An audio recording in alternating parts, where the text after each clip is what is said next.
विवेक एक शक्ति है, the power to differentiate between what is right and what is wrong। गलत को आपने हटा करके सत्य के सही मार्ग पे चलना है, यही सियाना काम है। बुधवार उसी का आ गया जिसने गुरु परंपरा अनुसार जीवन जीने की शैली को अपना लिया। ज्येष्ठ शुक्ल की षष्ठी तिथि है, जेठ बड़े हो जाना ताकि जीवन में प्रकाश ज्ञान उपक्ष उस समय आ जाए। छठी षट विकारों को दूर करने का दिन है,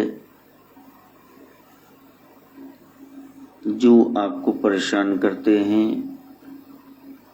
काम क्रोध लोभ मोह अहंकार और उसका दूसरा रूप मद और मत्सर, जलसी ईर्ष्या कीना साड़ा नफरत द्वेष, जिससे शुरू होते हैं सारे क्लेश।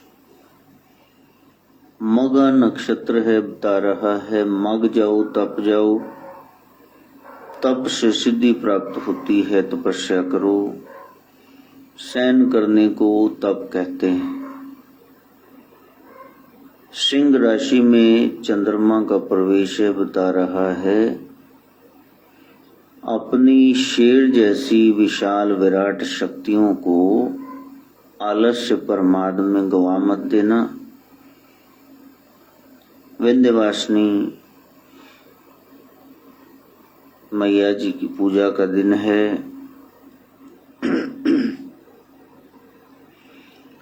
शक्ति के अलग अलग रूप और उस शक्ति से हमने ब्रह्म को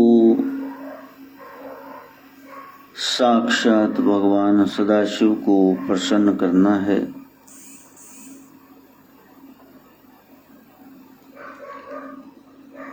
हमने शिव को प्रसन्न करना है और उसके लिए ख्याल करना पड़ेगा कि शिव को क्या पसंद है। शिव को संगीत पसंद है, हमारे नाथ जी को संगीत पसंद है। इसका क्या मतलब है कि आप ढोलकी बजाने लग जाओ, आप कैसियो प्ले करने कीबोर्ड पे काम करना शुरू कर दो। इसका मतलब है कि एक सुर होता है, एक ताल होता है, दोनों मिल जाएं तो संगीत बनता है। बजाने वाला किधर बजा रहा है, गाने वाला किधर गा रहा है, तो रोला रप्पा ही पा छड़िया।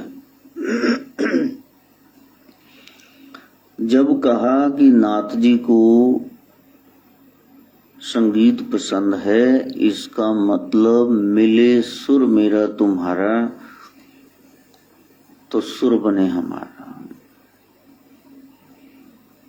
साधना करना, जीवन हारमोनियस हो जाए, सुर में हो जाए। कई बार कोई गलत बजा रहा होता है तो उस ढंग से गायक गाना शुरू कर देता है, और बहुत ही बार गाने वाले बेसुरे होते हैं, लेकिन ढोलकी वाले वहां से शुरू कर देते हैं भी इसकी ताल जो है ना, स्वर के साथ हम मिला दें थाप तो संगीत पैदा हो। यदि आप नाथ परंपरा में हो तो फिर आपको संगीत ये प्रकट करना चाहिए, सुर मिलाना, ताल मिलाना, ताकि कलेश से आप बच जाएं। क्योंकि एक है तो नेक है, दो है तो फिर चलो। हो गया कल्याण। 3 से तो फिर 4 से तो खटपट शुरू हो गई, संसार ही बच गया। और बसे हुए संसार से आप जाएंगे, कहाँ जाएंगे? जंगल में, कंदरा गुफा में। वहां भी आपको कहीं न कहीं झोंपड़ी बना के रहना पड़ेगा, भोजन की व्यवस्था करनी पड़ेगी, सर्दी गर्मी में जल का, ये कपड़ों का प्रबंध करना पड़ेगा। तो फिर इसको छोड़ के क्यों जा रहे हो? यदि इस माहौल में तुम भक्ति नहीं कर सकते तो जंगल में दोबारा व्यवस्था करते करते 10 साल लग जाएंगे। मेरे को ये भी चाहिए, वो भी चाहिए, ये चाहिए चाहिए करते भजन कब करोगे? अब जो चाहिए वो तो मिला ही हुआ है, बेड भी है, कमरा भी है, बारिश से बचने के लिए एसी भी लगे हुए हैं, और फिर तुम मंजे तोड़ रहे हो। बताओ कसूर किसका है? साधना करना, संगीत प्रभु को पसंद है, फिर नृत्य। भरत मुनि भगवान सदाशिव की 108 मुद्राओं का वर्णन करते नाट्य शास्त्र में, इसीलिए उनको नटराज कहते। भगवान कृष्ण बहुत अच्छी रास डालते हैं, लेकिन मेरे को ये तो बता दो कि ये सीखी कहाँ से? ये सारी मुद्राएं, जरा एलिफेंटा में जाओ, जनता अलोरा की गुफाओं में जाओ, आप एक अवस्था देखते हैं, भगवान सदाशिव का नटराज रूप देखते हैं एलिफेंटा में। वहां ब्रह्मा विष्णु की उस सबसे पहली लड़ाई का वर्णन किया गया मूर्तियों के रूप में। तो प्यारे, जब कहीं वापस जाओगे तो फिर बैक में सबसे पीछे आपको शिव ही नजर आएंगे। तक्के मुक्के खा के गेड़ियां लगा के पहुंचना है, कान सीधे पकड़ने की घुमाकर, और सीधी पकड़ लो, मैं देख के आया हूं सब कुछ। इसलिए बात मानते हैं, वहां बखेड़ा नहीं खड़ा कर देते। एंड में वहां जाओगे, पहले ही चले जाओ। तो संगीत, नृत्य, उसके बाद लीला, ये नाटक युग बनता है। वहां इमिटेशन है, देखा ना कैसे मोर नाच रहा है, कैसे बाघ चल रहा है, शेर चल रहा है, हाथी चल रहा है। ये सब चीजें सीखी प्रकृति से। और लीला का अर्थ होता है केवल और केवल आनंद प्रदायनी क्रिया। आप बंटे खेलते हैं, कंचे मार्बल्स, आप इतना रेत का घरौंदा बनाते हैं, पांव बीच में फंसा के, ये तेरा घर, ये मेरा घर, ये चिमनी की जगह है। अब इसका अर्थ क्या है? बस लीला। नाथ कौन है? जो संगीत स्थापित कर दे, नृत्य आपको नाचने लगा दे। पता है जो फर्स्ट आते हैं ना गायकी में, वो क्या देखते हैं? जिनके संगीत से वो जनता उठ करके खड़ी हो जाए, वो पांव उनके थिरकने लग जाएं। वो कहते हैं कि जो हमारा मकसद था ना, आपने लोगों को नचा दिया, इसलिए आप फर्स्ट हो। बस किसी भाव में आप उनको बहा के ले जाओ। हर एक जीव दुखी है, जब आप उसको प्रसन्न कर देते हैं, जान और इज्जत का खतरा नहीं है, तो ये लीला है। नाथ कौन? जिन्होंने संगीत को रच दिया, नृत्य करते हैं, और नाथ आते तो नाचते ही रहते। अलख निरंजन भिक्षाम देही। बस घुंघरू बज रहे हैं और गृहस्थी लेके आ रहे हैं, जल्दी जल्दी से भिक्षा लेकर के आ रहे हैं कि कहीं नाथ जी आगे न चले जाएं। और वो जानते हैं कि ये भिखारी नहीं है, अहो भाग्य की सेवा का अवसर पाया, ये हमारे चौके से खाएंगे, भाग ही लगाएंगे यदि खा रहे हैं तो। और उसके बाद है व्याख्यान। सबसे ज्यादा कथा किसको पसंद है? दिव्य चर्चा, ज्ञान गंगा, थर्ड आई, ज्ञान चर्चा के लिए वो सदाशिव को पसंद है, और किसी को कथा नहीं पसंद। ले आओ कौन सा देवी देव पकड़ के लाते हो मेरे पास, किसी को नहीं पसंद कथा। शिव सदा कथा में डूबे रहते हैं, दिव्य लीलाओं का जिक्र करते हैं। तो नाथों के जरा गुण देख लो, प्रभु को पसंद क्या क्या है। संगीत, नृत्य, लीला, व्याख्यान। और बाद में मैंने लीला का अर्थ पूछ लिया तो पता नहीं होगा, क्योंकि ध्यान से सोनी नहीं रही। इनमें से भी आधे भी याद रह जाएं तो खुदा की गनीमत है, मेहरबानी भगवान की। उनको शीतलता पसंद। भगवान शिव को क्या चढ़ता है? चावल, कच्ची लस्सी, बिल, ये सारे ठंडी चीजें हैं। बस कुछ ऐसा पेश करना कि संसार शांत रहे। कुछ इदा दा नहीं विचार उचार ते बिहार कर देना। 6 महीने बंदा नच्ची टप्पी जावे सामने भी ने आग लाई केड़ी। इसलिए शिव को मानना केवल लोटा चढ़ा के ना आ जाना, उसकी और गहराई देखना भी मेरे प्रभु चाह क्या रहे हैं नाथ से, शैव से। जिस समय से कथा लुप्त हो गई है तभी से व्यथा शुरू हो गई। लोग दुखी, कथा ही नहीं सुन रहे, कथा नहीं सुन रहे, इसलिए किसी की नहीं सुनी जा रही। सास बहू,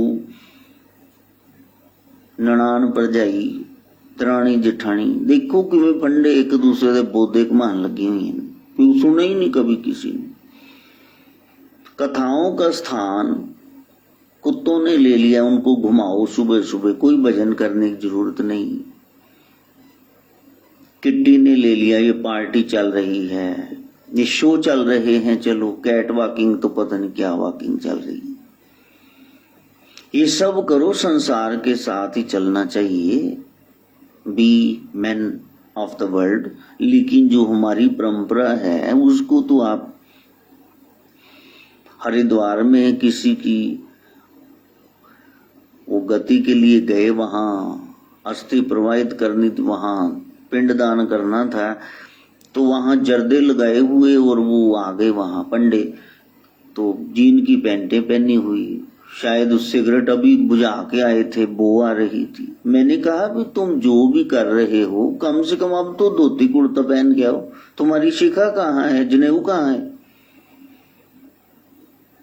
खा रहे हो जिस नाम का, कम से कम परंपरा तो निभा दो, कि सारी सिविलाइजेशन का ही तुमने हरास करके रख देना। वो कहते नहीं जी नहीं, माफ करो जी, चलो।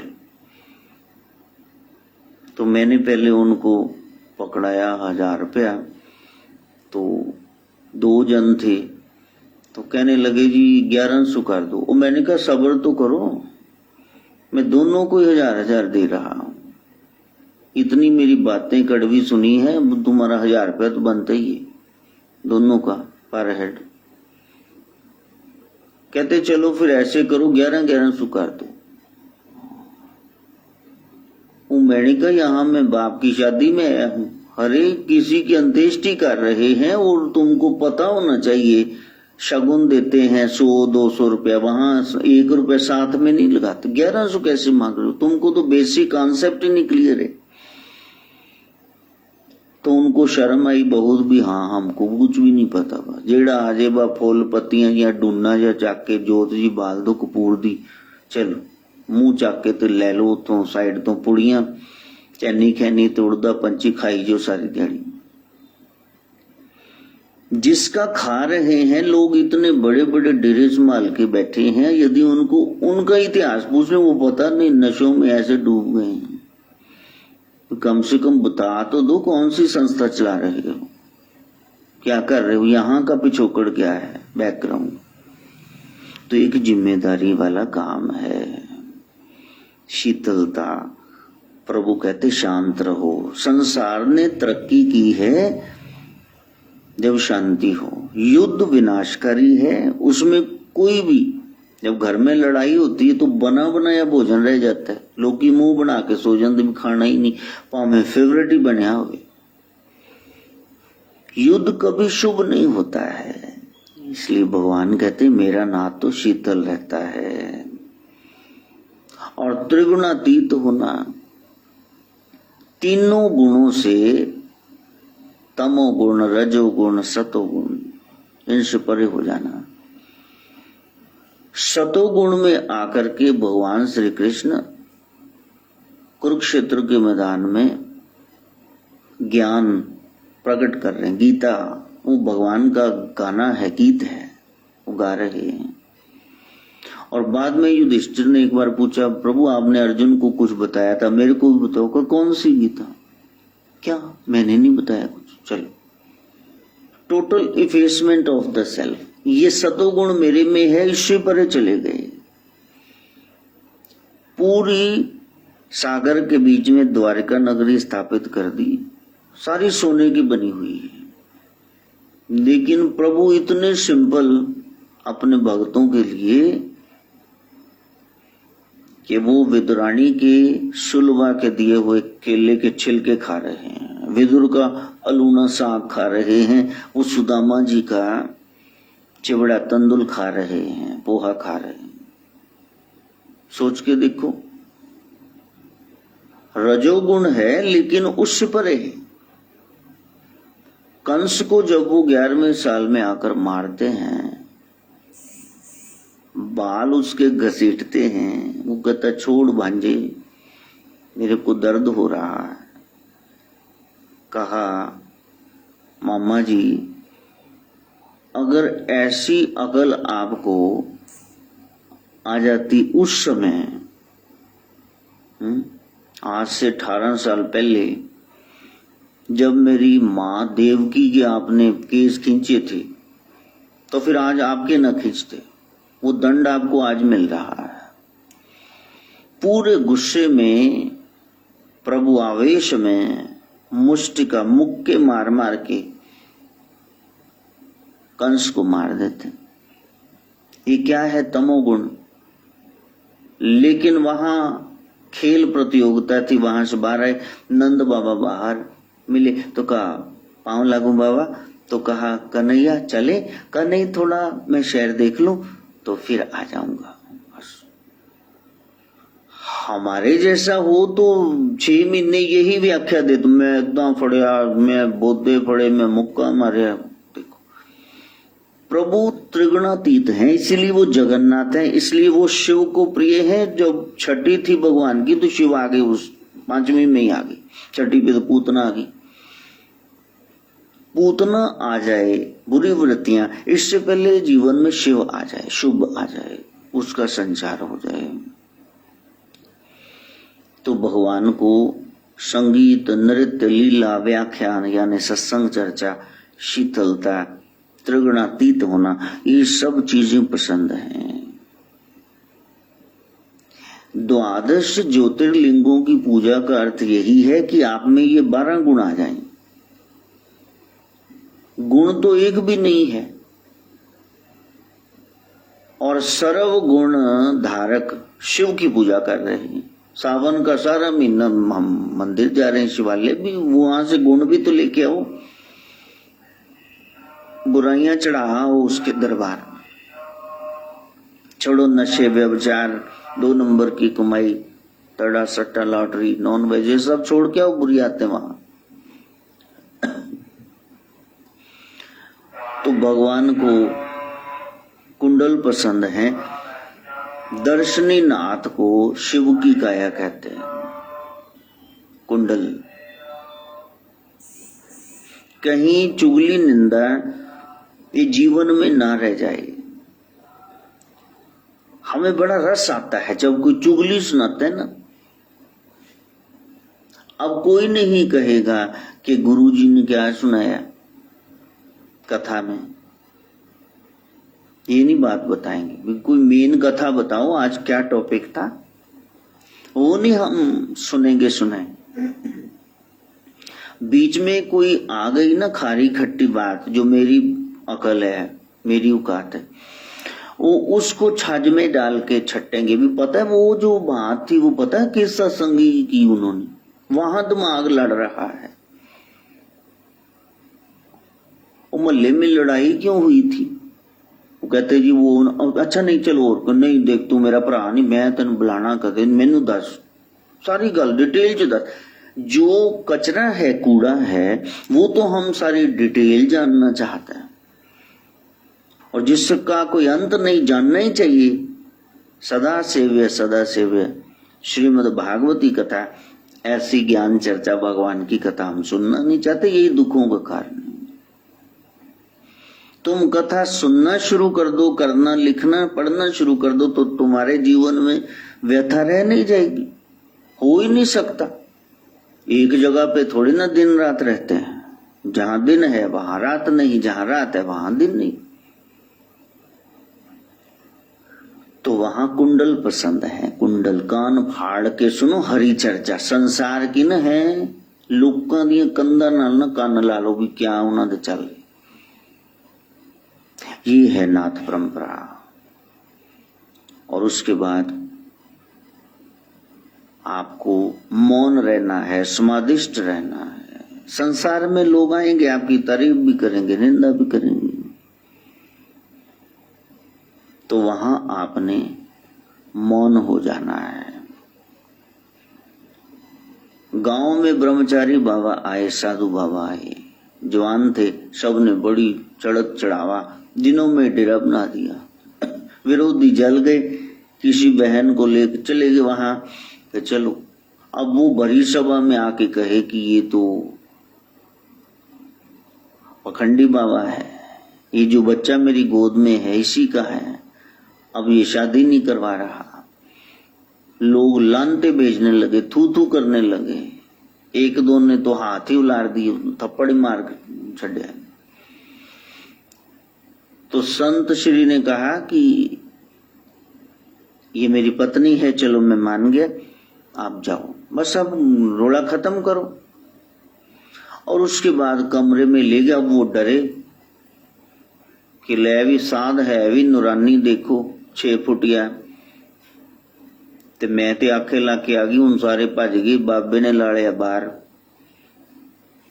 तब उन्होंने कहा, बहन तुम्हारी क्या समस्या है, मैं नहीं पूछूंगा, रात के अंधेरे में कहीं निकल जाना, लेकिन इतनी देर से ये बच्चा रो रहा है तो ये कुंडी लगा लो, इसको दूध पिला दो और फिर तुम जाना।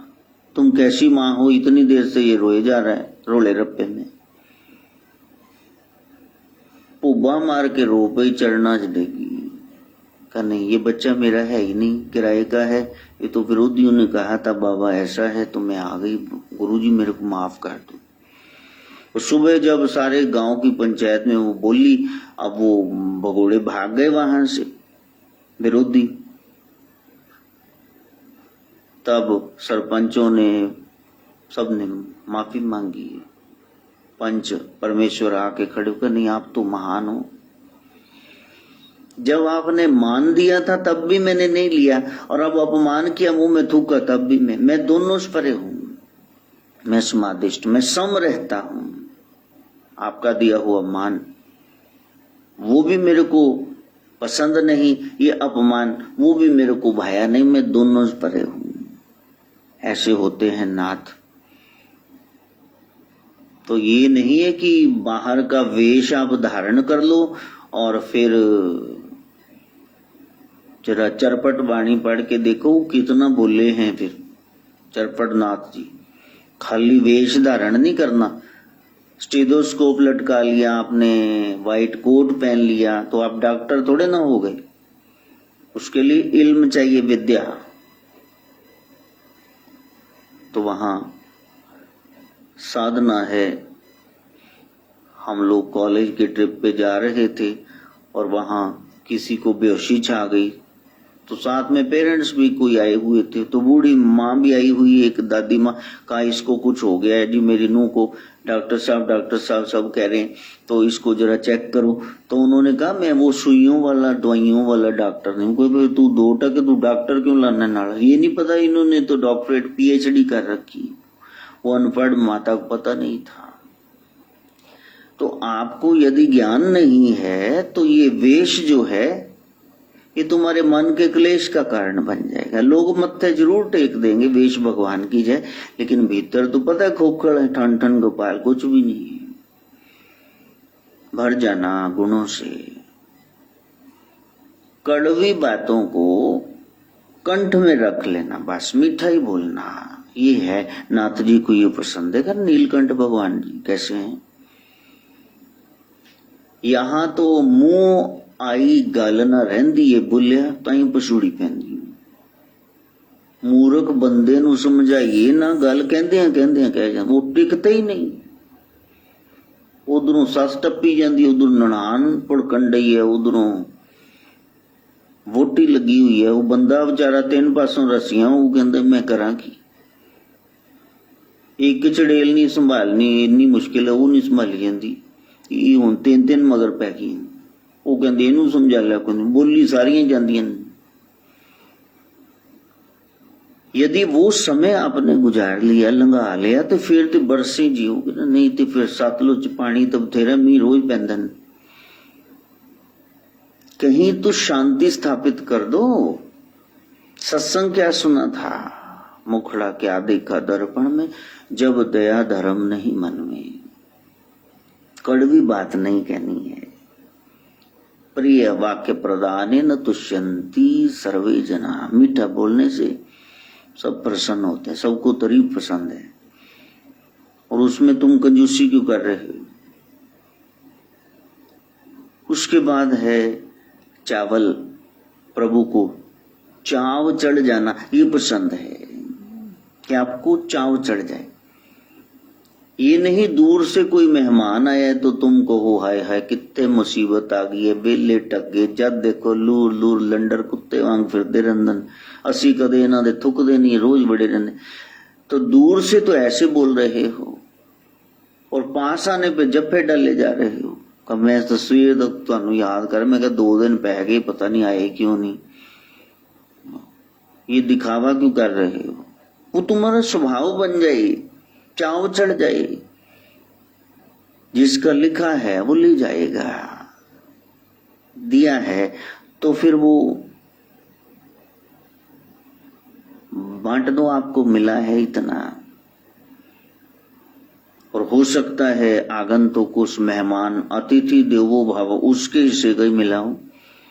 हाँ,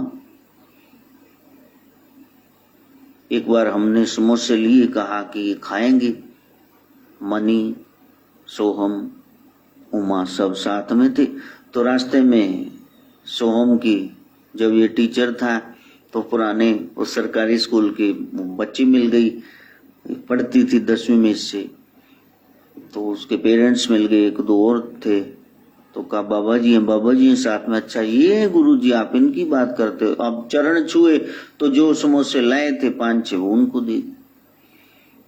फिर हंसी आई भी, हमने सोचा कि ये हम खा लेंगे, लेकिन ये तो इनके हिस्से के आए थे। तो फिर घर में आके बात बताई, कहा ये गुरुजी ने तो दे दिया, गुरुजी भी 1 समोसा दे दो, हमने वहां लिए थे। तो मॉडल टाउन से वो आए हुए थे राघव वगैरह, कहा कि कहाँ समोसा जंक्शन, वो वहां तो नॉन वेज वाले होते हैं जी साथ में, वो समोसे तो का अच्छा शुक्र है हमने नहीं खाए। उस नाथ को ज्यादा पता है, जिसके पास जौन सा प्रसाद पहुंचना चाहिए वही पहुंचा देता है। तो 11वीं चीज है गौ का दूध। मतलब अपनी गऊ के पास सबसे कीमती क्या है? हाँ, 40 किलो दूध में 1 तोला सोना होता है।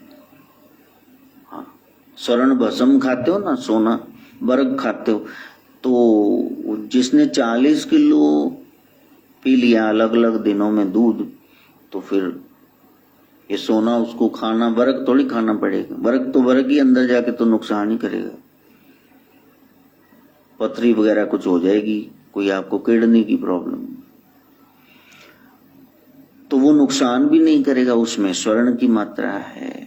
अपनी सर्वोत्तम चीज प्रभु को दो, संसार को दो, और उसके बाद है हरि नाम, बस नाम रस में डूबे रहो। ये 12 चीजें श्रीनाथ जी को पसंद है। संगीत, नृत्य, लीला, ज्ञान चर्चा, शीतलता, त्रिगुणातीत होना, कुंडल, मौन, कड़वी बात न करना, चाव चढ़ जाना, कोका दूध यानी सर्वोत्तम चीज। आपके पास आप टीचर हो तो जो सर्वोत्तम है टीचिंग वो दो लोगों को, डॉक्टर हो तो सोच समझ के बढ़िया दवाई डायग्नोज करके दो, ऐसी न हवा में तीर चला दो अंधेरे में। तो फिर नाम चर्चा। शिव श्वास है, गोरख श्वास है, इसको वेस्ट न करना। Utilize your life to serve others. ये जीवन मिला है, नाथ मन के होना है, दास संसार के होना है। सृष्टि का ये उत्पन्न करना नाथ जी के पहले शीश का, सिर का ये काम है, ब्रह्मा जी। उसकी स्थिति करना, सुरक्षा, ये विष्णु जी, दूसरा सिर।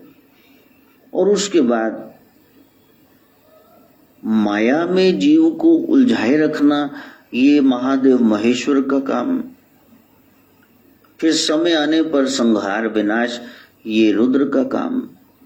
लेकिन अनुग्रह, मुक्ति, क्षमा करके जीव को चरणों में स्थान दे देना, ये शिव गोरक्ष का काम है, ये सदाशिव का काम। इसलिए भगवान के 5 मुख बताए गए।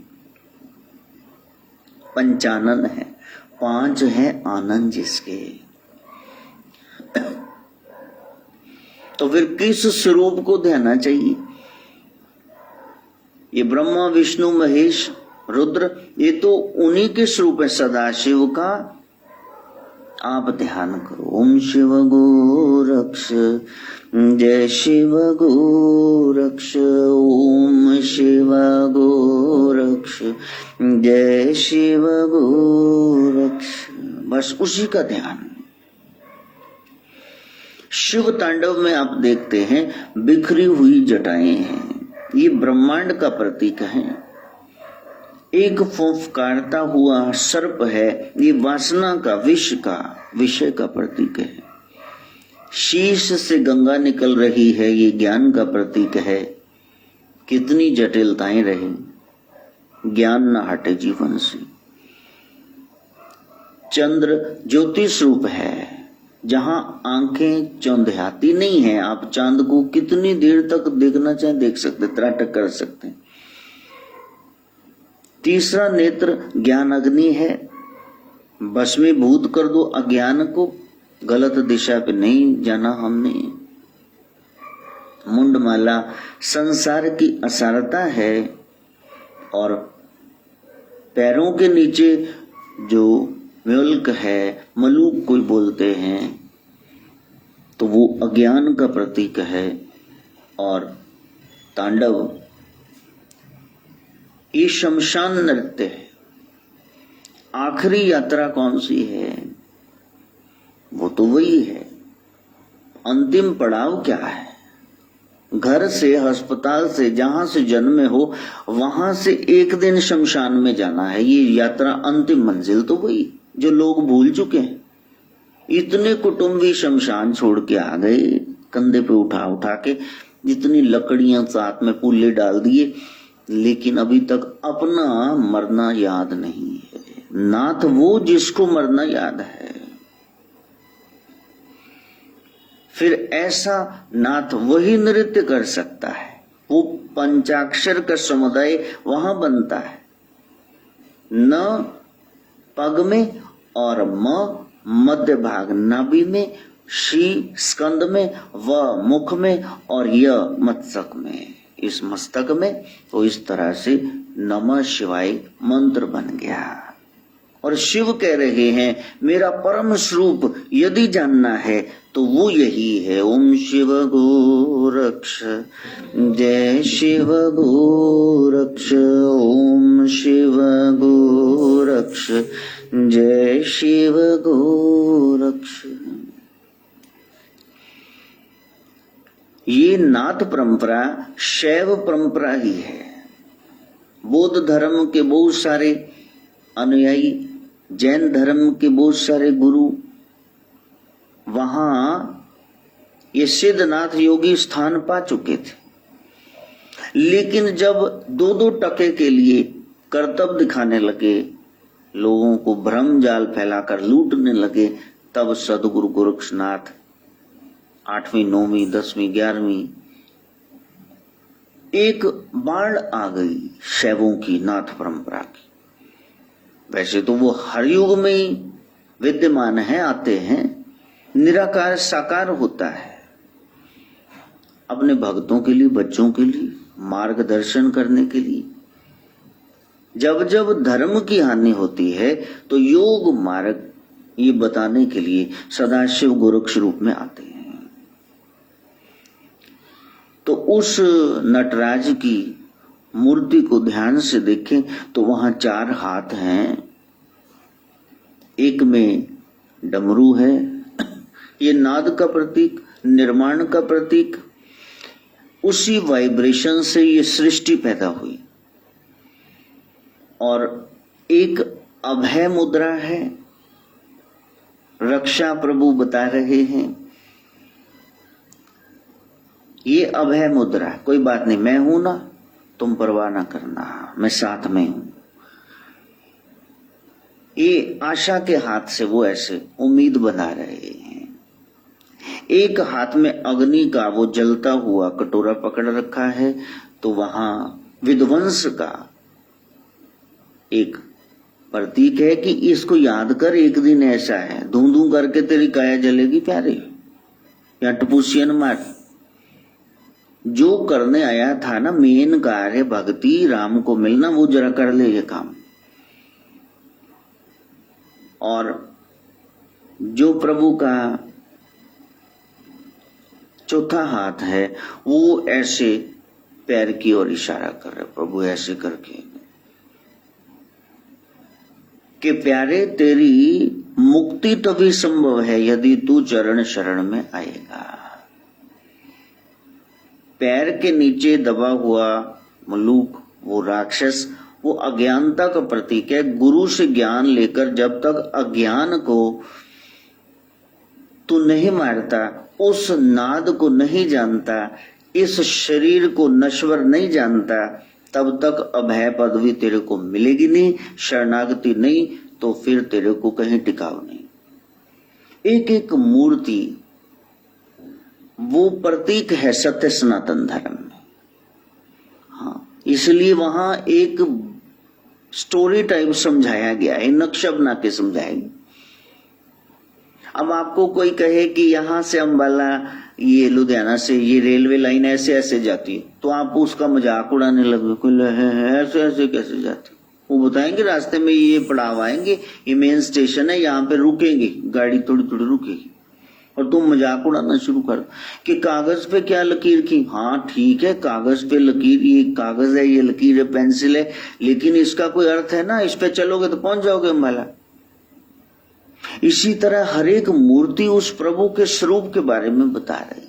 हम बेवकूफ है, हमको नहीं पता कि चूहा छोटा है, हाथी गज बड़ा है, वो नहीं बैठ सकता। हम बेवकूफ नजर आ रहे हिंदू तुमको। भाई वो एक प्रगाढ़, एक गूढ़ा रहस्य है जिसको समझाने के लिए ये सारी मूर्तियां बनाई गई। वो तो तुमने जाना नहीं और मजाक उड़ाने तुम शुरू कर देते हो। पहले देख लो ना तुम किस धर्म में हो, उसका पहले इतिहास देख लो, फिर बाद में चटर पटर जो करना करना। पहले देश में इतनी शांति, ऊपर तुम खड़ी कर दो अपनी बेवकूफी से। जिसने शांति भंग की है वो शुभ नहीं हो सकता, वो अशुभ ही है हर काल में। हमारा सारा जितना वेद पुराण शास्त्र जो खत्म होते एंड में देखो ओम शांति शांति शांति। हर एक कार्य किसके लिए किया जाता है? शांति के लिए। तो ऐसा क्यों बोलना जैसे आधे से ज्यादा जनता जल ही जाए। कटु वचन मत बोल रहे तो है पिया मिलेंगे, घूंघट के पट खोल रहे तो है पिया मिलेंगे।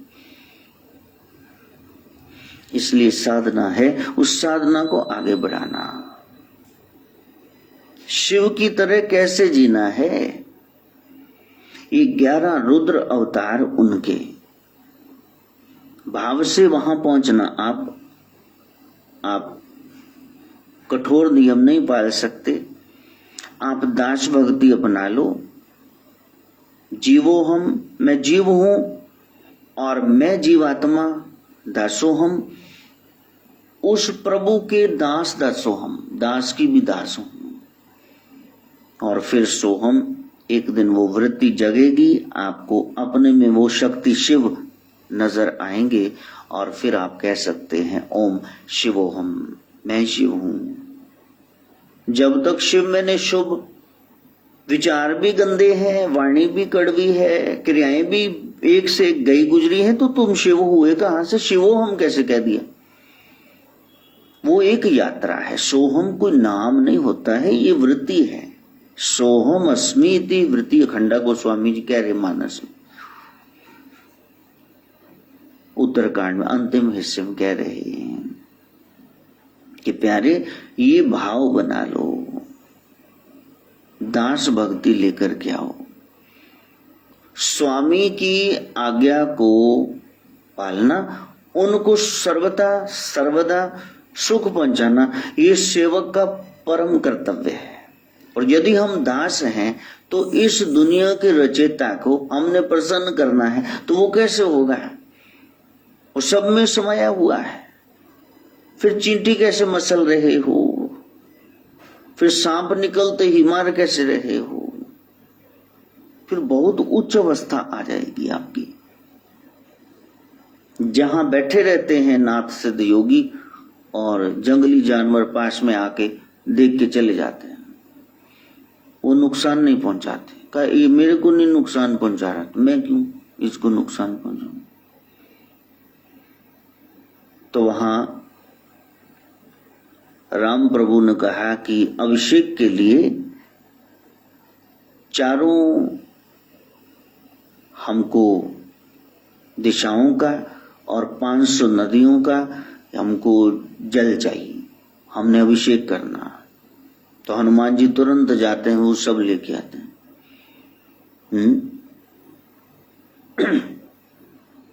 तो फिर राम जी कहते हैं हनुमान तुम तो बहुत सेवा करते हो। कहा प्रभु नहीं, मैंने अपनी ही की है जी, मैं अपने लिए करते हैं जी। और राम भी मुस्कुरा रहे हैं, हनुमंत लाल भी मुस्कुरा रहे हैं, लोगों को समझ नहीं आ रही। अच्छा हनुमान जी कौन है? वो रुद्र हैं, 11वें रुद्र हैं, शिव के अवतार हैं।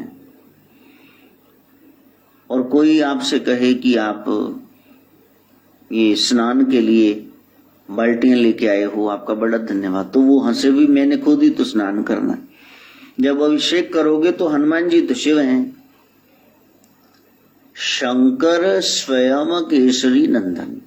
और बाद में क्या हुआ, वो लाइंस क्या बिगड़ी चालीसा की, शंकर सुवन केसरी नंदन। वो समय आने पर कई बार अलग सी ही कुछ बात हो जाती है, लेकिन वो शंकर स्वयं ही तो केसरी नंदन बन के आए हैं राम सेवा के लिए। तो वो तुरंत सेवा कर डालते हैं, सबसे सेवक धर्म कठोरा। तो मेरा नाथ कैसा, जो सदा सेवा के लिए तैयार रहे, उसको कहा नहीं जाता है। कहा गया कि जाओ संजीवनी बूटी ले आओ, जाओ सुषैन वैद्य को ले आओ, जाओ वहां जाकर के लंका को जला दो। जो उनको उचित लगा, भीतर जो प्रेरणा जगी उन्होंने कर दी। वो हनुमान जी सर्वोत्तम संतान है। सर्वोत्तम संतान क्या है? जिनको आप कुछ कहते नहीं, उनको खुद को ही पता है क्या करना है। जो काम उनको नजर आता है वो स्वयं ही कर लेते हैं। एक मध्यम संतान होती, उन्होंने डांटना पैंदा भी, भांडे पे नहीं राज, ये चाके रसोई च नहीं रखने, एनू धोना नहीं सी, ए दूध ढकना नहीं सी, ए वाला दुआता बाहर आ गया दूध देखना नहीं सी, उनको कहना पड़ता है। और एक है निकृष्ट, बिल्कुल अदम संतान, निकम्मी औलाद, ना मजा ना स्वाद, जो मर्जी भौंकी जो ना तो असर ही नहीं। सरपंचां दा क्या सिर मत्थे पर नाला उत्थे दा उत्थे, आखा मोड़ना नहीं ते डका तोड़ना नहीं, वो है निकम्मी औलाद। तो श्री नाथ जी कहते हैं मेरे नाथ वो हैं वीरबंक नाथ, जो सेवा में ही लगे रहते हैं, उनको कहना नहीं पड़ता तुम ये करो, वो स्वयं ही अपने लिए सेवा खोज लेते हैं। ये छत गंदी हुई पड़ी, झाड़ू लगा दो, ये बेकार चीजें यहाँ है डस्टबिन में फेंक दो, ये रसोई के बर्तन है, ये धोने वाले कपड़े हैं, ये जूते ऐसे सीरियल में कर दो, वो खुद ही ढूंढ लेते हैं। हाँ, वहां दुख निवारण साहब में जाके देखो आप, गुरुद्वारा साहब में इतने बड़े बड़े ओहदे पर सिख भाई देखो कैसे पॉलिश कर रहे हैं जूते, उनको कोई कह रहा है पॉलिश करो, तुमने जदाद नाम लगानी उनकी, बस सेवक को सेवा बने। मेरे गुरु के प्यारे आ रहे, संगत आ रही, उन्होंने जोड़े झाड़ लो। तो वहां जो कहता कोई सेवा हो बताना, उसने करनी नहीं सेवा, ऐसी पूछ रहा सेवा बता, तेरे को नहीं बता।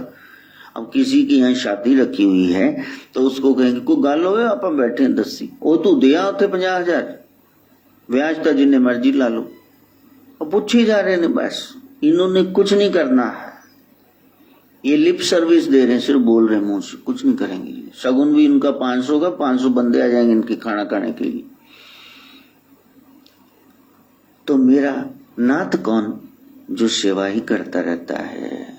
लंका में रात्रि के समय घर घर में जाके हनुमान जी महाराज देख रहे हैं, और स्त्रियां पति के साथ राक्षसियां सोई पड़ी हैं, कोई किसी मुद्रा में, कोई किसी मुद्रा में, लेकिन हनुमान जी सब में माँ ही देख रहे हैं। जानकी कहाँ, मेरी माँ कहाँ, मेरी माँ कहाँ।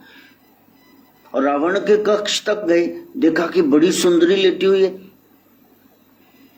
तो कहा मेरे नाथ रघुनाथ जी तो इतने परेशान है, तो ये सुंदरी बहुत है, इसके कान के कुंडल इतने ज्यादा चमक रहे हैं जैसे किसी ने 1000 वोल्ट का बल्ब जगा दिया हो, लेकिन ये मेरी जानकी मैया नहीं हो सकती, क्योंकि रावण के साथ थोड़े न सोएगी मेरी माँ, वो यहां नहीं है। तो यहां उनका अखंड ब्रह्मचर्य ये प्रकट होता है। इतनी ज्यादा ये मुद्राएं देख ली, लेकिन वो अडोल हैं। तो मेरे नाथ ऐसे जिन पर काम जरा रत्ती मात्र असर ना करे। हाँ, हनुमान जी से पूछा, हनुमान जी आपने वहां ये सब देखा तो आप कैसे बचे? कहा जीव चाहे बैठा हो, खड़ा हो, लेटा हो, किसी भी दशा में हो, उसकी रक्षा प्रभु करते हैं। और यदि वो ये क्रम अपना ले, राजा राम राम राम, राजा राम राम राम, राजा राम राम राम, राजा राम राम, सुमिर लो राम राम राम, सीता राम राम राम, सुमिर लो राम राम राम, सीता राम राम। किसी भी पवित्र नाम का आप आश्रय लो, तब कल्याण प्राप्त होगा। ये नाथ चर्चा जो कभी शुरू की थी, अब समझ में नहीं आता कहाँ लाइन ड्रॉ करेंगे, वो अनंत है। चलने दो कथा। हमारे तो श्रीनाथ जी आ गए, उदयनाथ जी, अब उन्हीं के ध्यान में जाएंगे। ओम भूर्भुवः स्वः तत्सवितुर्वरेण्यं भर्गो वस्य धीमहि धियो यो नः प्रचोदयात्।